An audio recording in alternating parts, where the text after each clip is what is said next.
יש תקופות בחיים שהכל פשוט בלגן. כל התכנונים שרצינו לתכנן, דברים שאנחנו מנסים לעשות, פשוט הכל לא הולך, או לחלופין פשוט נופלת עלינו פשוט צרה משום מקום. ולפעמים אנחנו גם מרגישים די אבודים.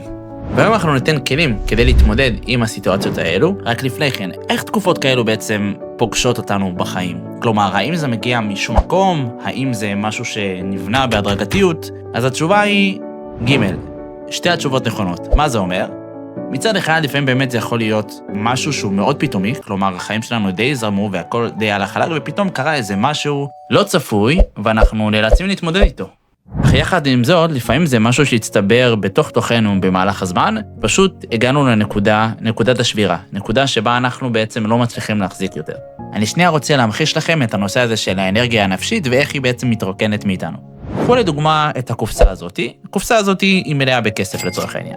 והכסף הזה זה בעצם האנרגיה הנפשית שלכם. עכשיו, כל מאורע לא פשוט ולא נעים שקורה לכם בחיים, כסף נמשך מהקופה הזאת. עכשיו, אתם חיים את החיים שלכם, וקורה אירוע לא נעים, ונמשך כסף מהקופה. אבל אתם אומרים, אני בסדר, הכל טוב. אתם ממשיכים בחיים שלכם, וקורה עוד משהו לא נעים, ונמשך עוד כסף מהקופה. ואתם אומרים, הכל בסדר, אני בטוב. וכן הלאה, וכן הלאה, וכן הלאה. עד שאנחנו מגיעים לידי מצב שפשוט לא נשאר לנו כסף בקופה מרוב כל האירועים הקשים והלא טובים שקראו לנו, ופשוט אנחנו נשברים. אין לנו יותר אנרגיה בנפש שלנו, ואנחנו מגיעים לידי מצב של משבר. אז אותו דבר בדיוק קורה לנו בנפש שלנו, ואנחנו מגיעים בעצם לנקודת הקצה, לנקודה שבה אנחנו לא יכולים להכיל את זה יותר. הקופסה שלנו התרוקנה, ואין לנו יותר מה להביא.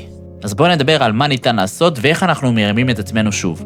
אז הדבר הראשון שאנחנו רוצים לעשות זה לדעת איך אנחנו ממלאים בחזרה את האנרגיה הנפשית שלנו, את הקופסה בעצם של הכסף, ואנחנו בעצם מחזירים לעצמנו את הכוח ואת היכולות הנפשיות. אז קודם כל אדם צריך לדעת איך להטעין את עצמו, כלומר למצוא דברים עם משמעות שאדם עושה אותם בחיים, שבעצם הם ממלאים לו את הנפש. עכשיו, איך לדעת ולזהות מה יכול למלא לנו את הנפש ולהטעין אותנו באנרגיות חדשות ומה לא? אז פשוט מאוד, תעשו לעצמכם את המבחן הבא. אם אחרי שאתם עושים את זה, אתם מרגישים סוג של ריקנות פנימית, או במקום מסוים אתם מאוכזבים מעצמכם, ואתם לא גאים במה שעשיתם, לצורך העניין הרגשתם שבזבזתם את הזמן, אז אלו דברים שאפילו לוקחים לכם לא מעט כסף מהקופה. אבל אם אחרי שאתם עושים את זה, יכול להיות שזה יהיה משהו שאולי קשה לעשות אותו באותו רגע, אבל אחרי זה אתם מרגישים אנרגיה טובה שממלאה אתכם בגאווה, כמובן גאווה חיובית, אז זו אינדיקציה מעולה לדעת שאתם בכיוון הנכון. עכשיו, חשוב כן להניח את זה. אל תבחרו במשהו שהוא מאוד קשה, ככה שאתם לא תוכלו להתמיד בו, וככה אתם בעצם לא תוכלו לייצר לעצמכם את המטען הזה עבור האנרגיה הנפשית שלכם. מה שאתם צריכים לבחור, בעצם לבחור עוגנים שאתם תוכלו להתמיד בהם לטווח ארוך, שהם בעצם יהיו המתאינים שלכם לתקופות הארוכות, וגם אגב הם יהיו בעצם העוגנים שלכם לתקופות הלא פשוטות. כי בעצם מה קורה בתקופות הלא פשוטות?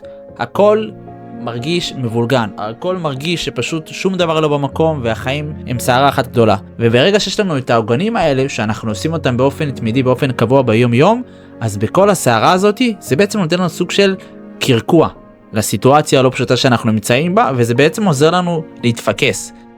וזה משהו שמאוד מאוד עוזר ברגעים האלו. בנוסף, דבר שמאוד יכול לעזור, זה חברים, משפחה קרובה, אנשים שאתם סומכים עליהם. תהיו בקרבתם ברגעים האלו. כשאנחנו לבד, אז בעצם כל התיק הזה כביכול עלינו על הגב.